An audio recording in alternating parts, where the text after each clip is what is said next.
Malilate na naman ba si Guanji? Ha? Sabi niya naipit siya sa traffic pero malapit na rin siya.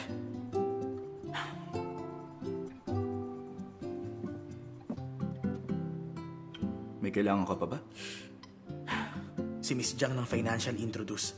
Sabi niya maghihintay siya. Sana rin mapagbigyan mo siya na may interview ka ngayong gabi. Jiang Shui? Di ba sabi ko kausapin mo siya? Kinausap ko siya. Pero ang sabi niya, kung hindi matutuloy ang interview, walang cover story ang next issue. Hindi ko alam kung paano niya nalaman na narito kayo.